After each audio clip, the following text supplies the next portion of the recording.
오늘 저희 시편 30편 말씀을 나눴습니다. 제 기억에는 한 1년 전쯤에 제가 이 본문을 가지고 좀 다른 주제였지만 말씀을 나눴던 기억도 납니다. 아마 그때에도 말씀드렸던 기억이 있는데, 여러분 시편 30편은 특별히 여러 시편에 다윗의 시가 많이 있죠. 그 가운데에서도 성전 그 낙성시다 이렇게 분류되어 있는 시입니다. 말 그대로 그 의미를 말씀드리면 성전을 완공하고 나서 그것에 대해서 감사하고 그 기쁨을 나누는 시요 노래, 다윗이 지은 것으로 알려지는 그런 시가 이 시편 30편입니다. 그런데 여기에 이제 우리가 한 가지 의문을 갖게 돼요. 성경을 잘 아시는 분이면 이 부분에 의문이 생기는 게 당연합니다. 여러분, 다윗은 실제로 그가 왕으로 있을 때, 그가 살아있을 때 성전을 완성한 사람이 아닙니다. 분명한 건 그가 정말 성전을 짓고자 하는 소망이 있었고, 그로부터 시작해서 요즘식으로 말하면 성전 프로젝트는 사실 다윗이 시작한 게 맞아요. 하나님을 사랑하는 마음과 하나님께 기쁨으로 우리 하나님의 집을 내가 마련하고 싶다, 이제 그런 마음으로 성전을 계획했는데 하나님이 허락하지 않으셨죠.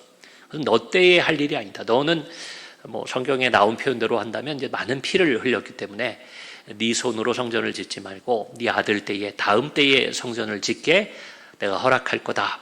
다윗이 참 대단한 건 하나님을 위한 거라고 하면서 자기 욕심대로 하지 않고, 그래서 그는 성전을 짓지 않죠. 대신에 그의 남은 왕으로서 남은 그 모든 사명을 이 성전을 짓는 것을 준비하는 데 그의 남은 시간을 바쳤던 그런 왕입니다. 우리가 알다시피 그 다음에 솔로몬 때에 그 성전이 아버지가 준비해주고 또 여러 일꾼들과 신하들에게 미리 다 얘기해 놓은 대로 거기에 이제 솔로몬이 자기의 지혜를 더하고 당시의 모든 것을 또 더해서 가장 아름답고 좋은 성전을 만들게 되죠. 그런데 분명히 오늘 이 시편 30편은 다윗의 시가 맞고 이 성전 짓는 것을 완공한 다음에 지은 시로 이렇게 알려져 있습니다. 낙성시, 그때를 기념하고 또 그때에 감사하며 지은 시처럼 되어 있죠. 여기에 대해서 몇 가지 해석이 있지만 추측하건대 이 둘 중에 하나가 아닐까 싶은 생각이 있어요. 첫 번째는 다윗은 그냥 이 시를 보면 성전에 대해서 공사에 대한 이야기 이런 거는 나와 있지 않아요. 그러나 다윗이 지은 이 시가 성전이 완공됐을 때, 후대에 성전이 완공됐을 때 이 시로 감사하는 것이 좋겠다 해서 낙성시로 좀 골라지고 뽑힌바된 시가 아닐까, 이렇게 해석하는 의견도 있습니다. 일리가 있죠. 또 한 가지는 이 성전을 짓기를 너무도 간절히 바랬고 소망했던 다윗이 미리 나중에 성전을 지으면 그때를 내가 미리 기뻐하면서 이 시를 한 편 지었다, 그러면서 이 시비를 남긴 걸 수도 있어요. 그래서 다윗이 아직 완공되지 않았지만 그것을 미리 기뻐하고 믿음으로 확신하면서 지은 시가 아닐까, 그런 생각을 하게도 됩니다. 근데 여하간 분명한 것은, 그러다 보니까 12절에 보면 그 표현이 잘 나와 있는데 그 성전 낙성시에 걸맞게 기쁨과 감사가 표현되어 있는 시가 이 시편 30편이라는 것에는 틀림이 없습니다. 12절 보면 이렇게 되어 있죠. 이는 잠잠하지 아니하고 내 영광으로 주를 찬송하게 하심이니. 잠잠할 수 없을 정도로 기쁨이 있는 거예요. 그래서 주를 찬송하는 겁니다.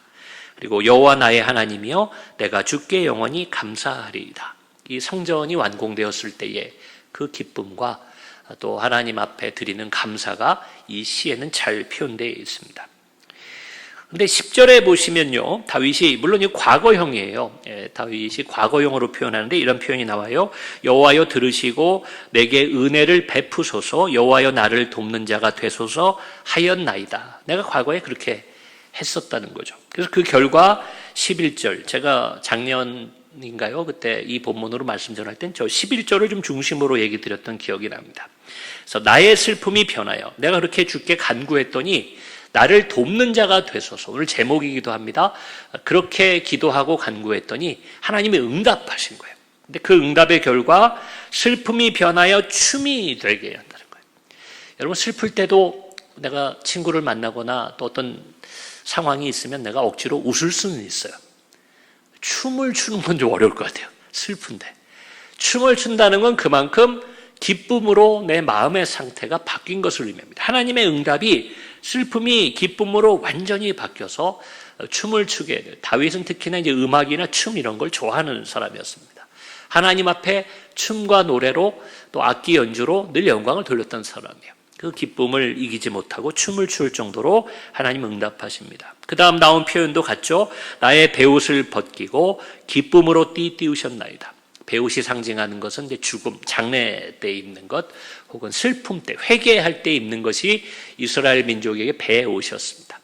근데 그 베옷, 슬픔에 잠겨 있을 때 상징적으로 입고 있는 그 베옷을 하나님께서 직접 벗기시고 기쁨의 띠를 띄었다. 그 띠가 이제 의관 중에 하나겠지만 그 기쁨을 상징하는, 요즘으로 치면 우리가 기쁘면 화려한 옷을 입고 잔칫날이 되면 예전에 어른들 한복을 입고 요즘은 뭐 정장을 입고 뭐 이렇게 되지만 그럴 때 화려한 옷을 입잖아요. 장례식 때 입는 옷 같은 걸 입지는 않을 겁니다. 그런 상징을 통해서 하나님의 응답이 내 슬픔을 기쁨으로 또 절망 속에서 소망으로 바꿔주신다는 것을 이렇게 고백하고 있습니다.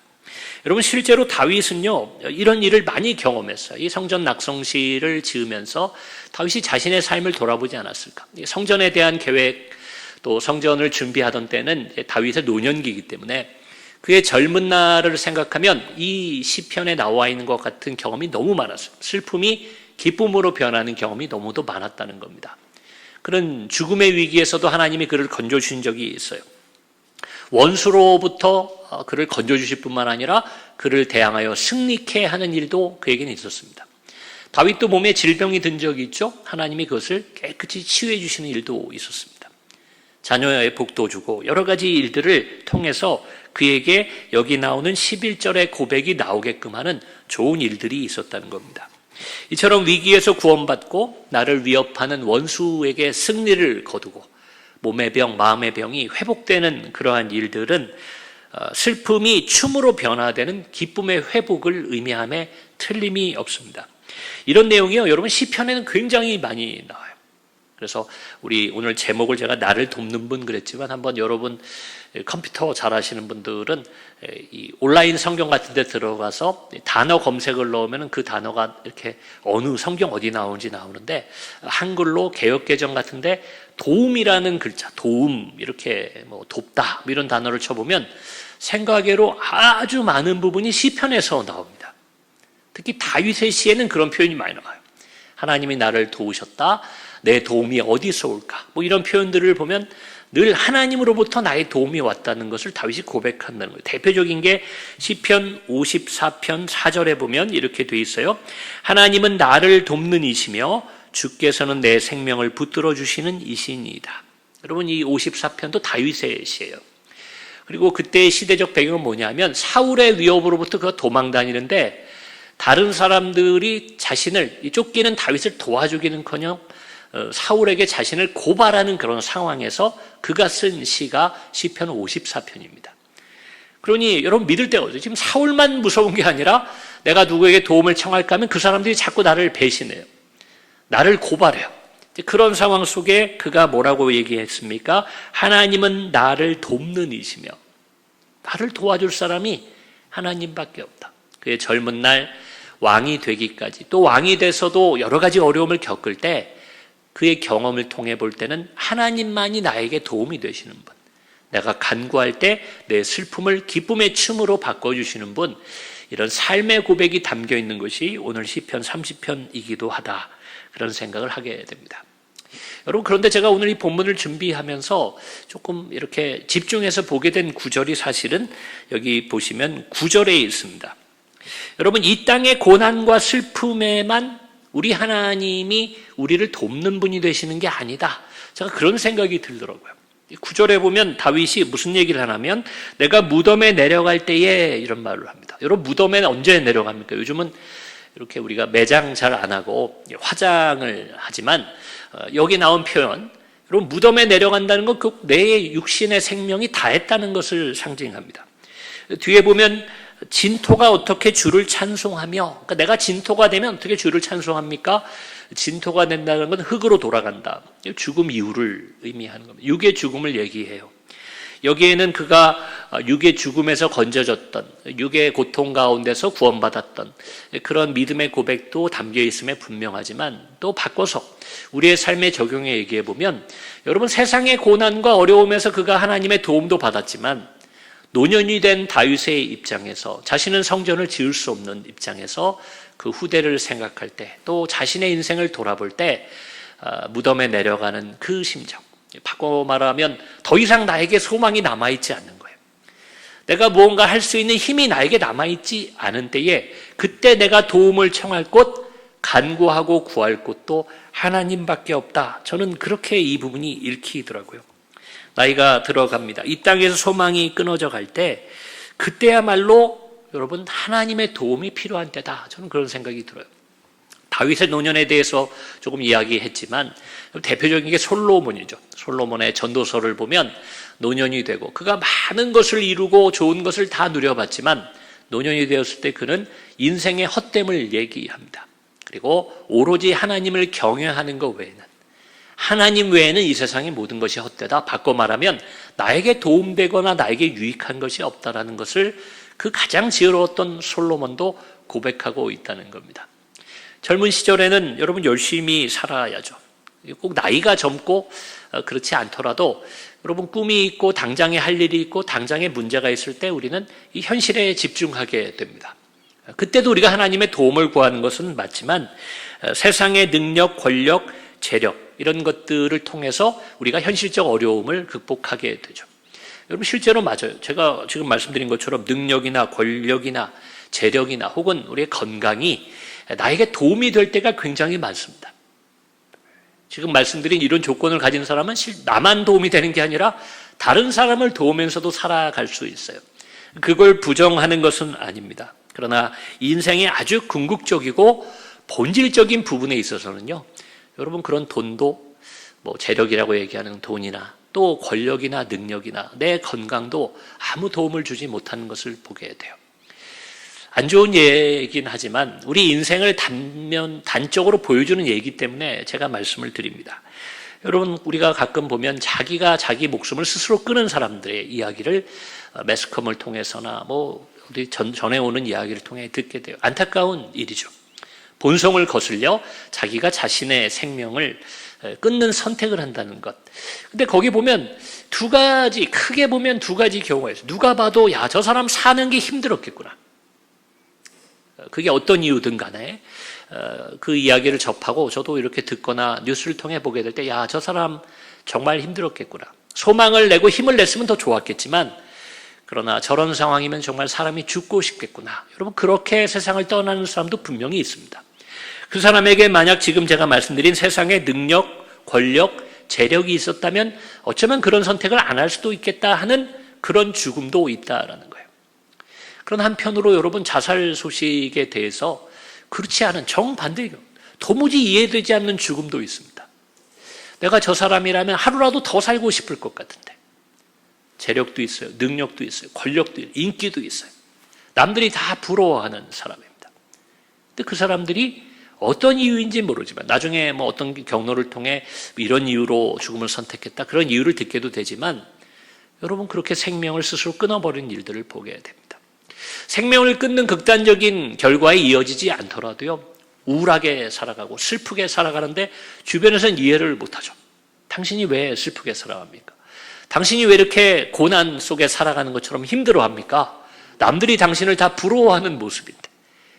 여러분 그게 뭐냐 하면 세상의 것으로는 도울 수 없는 하나님만 도울 수 있는 부분이 우리 인간에게는 있다라는 거예요. 그걸 채우고 도와주는 분, 오늘 성경에 나온 대로 나를 돕는 분은 하나님 한 분밖에 없다는 것을 우리가 기억해야 됩니다. 인생도 그런 것 같아요.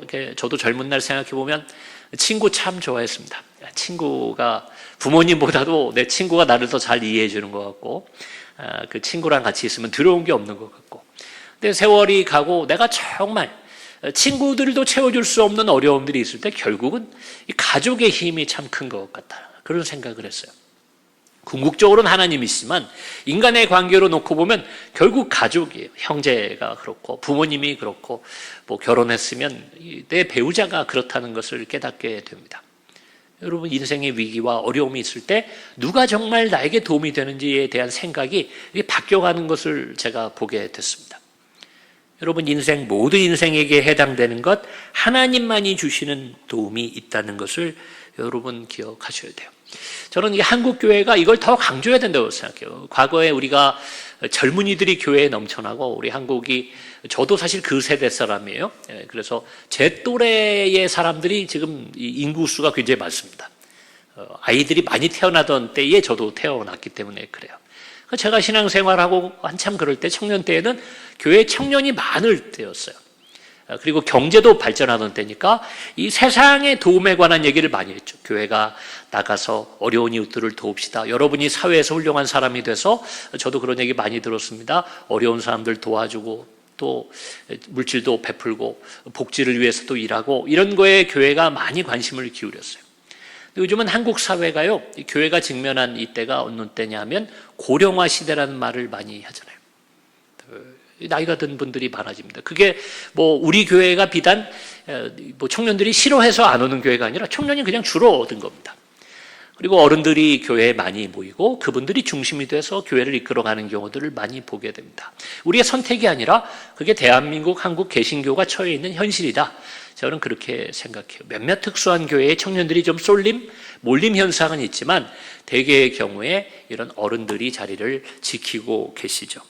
자, 그럼 이런 어른들이 직면하는 문제는요, 은퇴하고 어느 정도 삶을 꾸려오신 분들, 현재도 노력하고 어려운 분도 있지만 대부분 갖고 있는 문제는 이런 세상의 능력과 재력과 건강으로 해결할 문제들을 놓고 기도하는 경우보다는 이제는 인생의 황혼기에서 내 인생의 의미를 돌아보고 나의 삶을 돌아보며 다윗과도 같이 또 전도서의 솔로몬과도 같이 인생의 참 의미를 고민할 때가 된다는 겁니다. 비단 어른들만 그런 거 같지 않아요. 청년들도요, 요즘은 그 미래를 생각하면서 단지 오늘 내가 먹을 게 있다면, 우리 어른들 세대는 과거에는 좀 그런 것도 있었죠. 삼시세끼 먹을 수 있고, 그리고 이렇게 우리 가족들이 살아갈 수 있는 터전만 좀 되면 그러면 됐다라는 것을 인생의 목표로 가장들도 어머니들도 살아왔습니다. 요즘 청년들은 그러지 않아요. 먹을 게 있다고 만족하지 않습니다. 당장에 살아갈 직장이 있다고 해서 행복하지 않아요. 그들도 어쩌면 명확하게는 모르지만 영원한 것에 대해서 세상의 것으로 채워지지 않는 갈증을 가지고 불평불만하며 살아가는 건지도 모르겠습니다.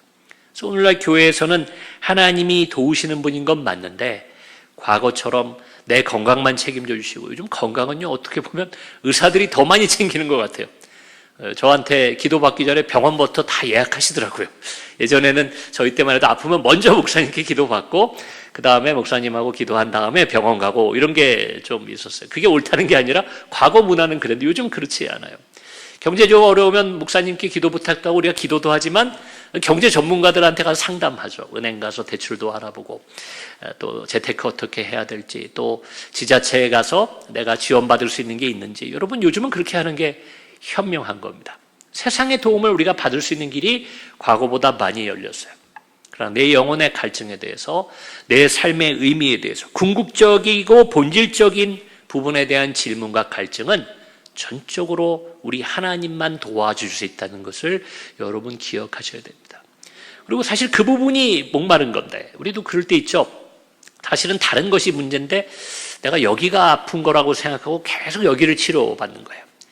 근데 나중에 알고 보니까 원인이 여기 있는 게 아니라 다리 쪽에 있어서 여기가 아플 수도 있는 거고 그렇다고 하더라고요.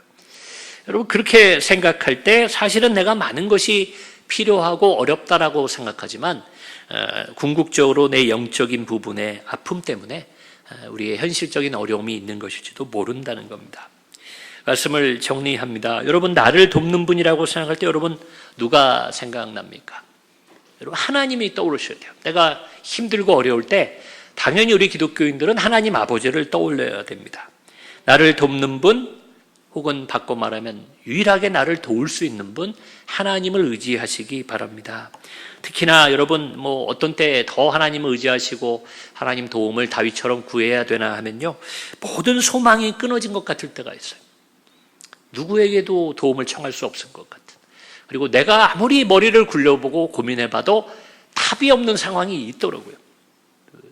저도 사실은 그런 삶을 긴 인생이 아니었지만 살아오면서 야, 이제는 끝났다. 나는 소망이 없다. 여러분 그런 걸 저도 꽤 여러 번 겪었던 기억이 나요. 그런데 제가 오늘 여러분 앞에 이렇게 서 있지만 안 끝났더라고요.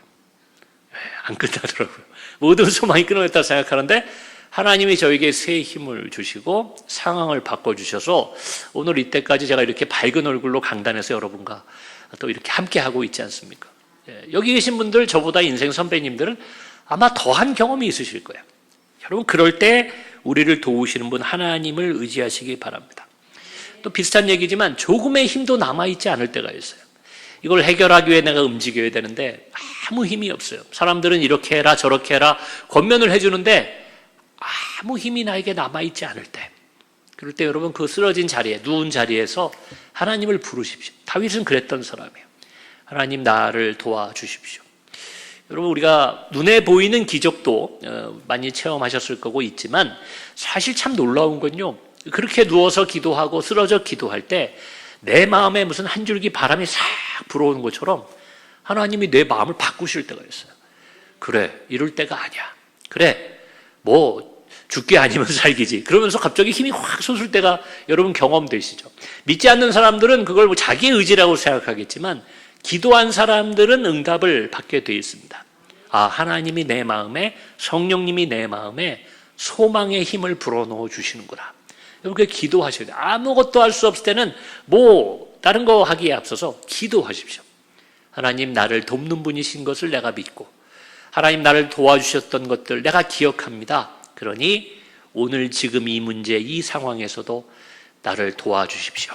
여러분 그러면 하나님이 나를 일으켜 주시고 힘을 나게 해주시고 또 새로운 소망을 꿈꾸게 해주십니다. 문제가 해결되는 것, 내 생각대로 해결되는 건 두 번째 문제고요. 내가 그러한 소망과 희망 가운데 일어나게 된 것, 다윗의 일생을 통해 볼 때 사실은 그 시점부터가 응답이고 그때부터가 기적인 것을 여러분 반드시 기억하시기 바랍니다. 세상에서 여러분 영원히 건강하고 부유하고 성공한 사람은 없다고 이미 알고 계시고 저도 여러 번 말씀드렸죠. 본문 속 다윗의 말처럼 우리가 무덤에 내려갈 때 혹은 진토가 되어버리기 직전 이때가 되면요, 건강도 재물도 성공도 우리를 도울 수 없습니다. 궁극적으로는 우리 영원한 생명을 선물로 주시고 또 그것을 영원한 하늘나라에서 유지시켜 주시는 하나님께서 우리를 도울 수 있다는 것을 기억하셔야 됩니다. 그리고 이 땅에 우리의 숨이 붙어 있고 우리의 사명을 감당하는 한, 여러분 또 바꿔 생각해 보면 이럴 수 있어요. 나 지금 힘든데 목사님 무슨 영원한 것, 본질적인 것 이런 얘기만 하시나? 근데 여러분 영원한 것을 주시는 분이 이 땅에 필요를 안 주시겠습니까? 네? 우리 보면 우리 어릴 때 그런 생각 많이 하잖아요. 우리 어릴 때 보면 너무 걱정 많이 하는 때가 있습니다. 저도 어릴 때는 성령 받기 전에는 걱정이 많았어요. 그래서 어떤 경우는 엄마가 좀 늦게 들어오면 나를 버렸나? 아버지가 나무라시면 나를 미워하시나?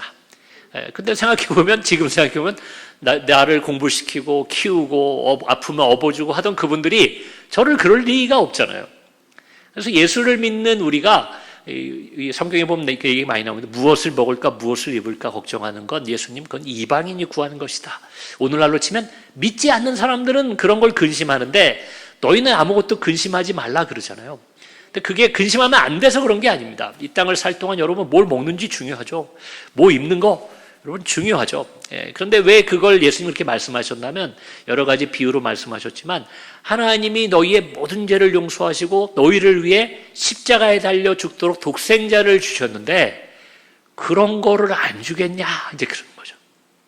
우리는 마치 그런 걸 안 주시는 것처럼 하나님이 내가 큰일 날 것처럼 그걸 구하느라고 사실은 본질적인 부분에 하나님의 도움을 구하지 않고 살아갈 때가 많다라는 겁니다. 그게 사실은 그의 나라와 그의 의를 먼저 구하라고 말씀하신 저는 뜻이라고 생각합니다. 이걸 어떤 분들은 오해해요. 하나님을 위해서 봉사를 열심히 하면 그리하면 너희에게 모든 것을 보답으로 월급 주듯이 하나님이 우리에게 좋은 걸 준다. 그게 아닙니다. 하나님의 나라와 하나님의 뜻을 구하는 것도 내가 살기 위한 거예요. 근데 그게 더 중요하니까 그것을 먼저 너희가 구하면 나머지는 그거 필요한 대로 안 주겠느냐. 혹은 하나님 보실 때 그걸 주는 게 해로우면 그거 안 줄 수도 있는 겁니다. 내가 그걸 결정하고 받으려고 노력하는 것은 믿음의 사람도 아니고 때로는 그것을 악착같이 세상의 수단을 통해 얻고 나서 그로 인해 화를 당하는 경우도 저는 제 인생에도 그런 게 좀 있었던 것 같고 또 다른 사람들의 인생을 통해서 보게 되는 경우가 있습니다. 세상에서는 복인데 그게 오히려 그분에게 화가 되는 경우가 있죠. 그러면 하나님은 그것을 우리에게 허락하지 않는 것이 하나님의 뜻일 수도 있다는 겁니다. 내가 준비되고 그것의 부작용을 일으키지 않게 될 때, 그럴 때 하나님 우리에게 주시는 것을 여러분 기억하시기를 바랍니다. 사랑하는 우리 하남종안교회 성도 여러분, 하나님의 도움을 구하시는 삶을 사셨으면 좋겠어요. 지금도 그러고 계시겠지만 사실은 우리가 하나님의 도움을 구한다고 하면서 실제는 보통 어떻게 많이 하나 하면요, 내가 원하는 것을 계속 조르면서 그걸 기대하고 있어요. 하나님의 도움의 손길이 오는 것을 못 볼 때가 있습니다. 내가 원하는 것만을 보고 있으니까. 다윗의 삶을 보면 그렇지 않았던 것을 보게 됩니다. 다윗이 왜 다른 사람들보다 하나님의 마음에 합했을까? 그가 기도를 더 많이 했는가? 그가 하나님 앞에 더 착하게 살았는가? 성경에 기록된 좋은 분들하고 비교해 볼 때 특별히 다윗이 더 그런 것 같지는 않아요. 그러나 다윗이 하나님의 마음에 합했다. 저는 그 판단 기준 중에 하나가 그는 모든 걸 하나님께 맡긴 사람이었다는 거예요. 하나님이 응답하시면 그걸 좋은 것으로 여겼다. 저는 그게 하나님 마음에 합한 다윗, 그래서 이 구약의 모든 인물 가운데 가장 위대한 인물로, 하나님이 가장 사랑한 인물로 이름을 남겼다고 생각합니다. 도우심을 구하면 하나님 우리에게 가장 좋은 것을, 다윗에게 주셨던 것을 우리에게 주시는 것을 믿으시기 바랍니다. 그래서 우리 인생이 오늘 시편 30편, 이 성전 낙성시라고 일컬어지는 이 시의 주제처럼 우리도 하나님 앞에 기쁨으로 춤을 추는 인생, 그리고 하나님께 드리는 영원한 감사가 넘치는 인생, 그러한 인생을 살아가시는 저와 여러분이 되기를 주님의 이름으로 축원합니다. 우리 주신 말씀 우리 마음에 새기면서 함께 기도하기 원합니다. 합심하여 기도하실 때 하나님, 나를 지금까지 도와주셨고 또 앞으로도 나를 도와주실 것을 우리가 믿습니다. 그러니 내가 어려움에 처할 때 현실의 어려움도 있지만 내 영적인 곤고함과 외로움과 고독과 절망이 나를 뒤덮어올 때 내가 그때 하나님을 부르며 도움을 청하는 삶, 그리하여 건져지고 회복되고 치유되는 인생의 길, 복된 길을 살아가며 우리가 무덤에 내려갈 때처럼 마지막 때까지도 기쁨과 소망 가운데 살아가게 해달라고 우리 시간 합심하여 기도하겠습니다. 주의 이름 한번 부르고 함께 기도하십니다.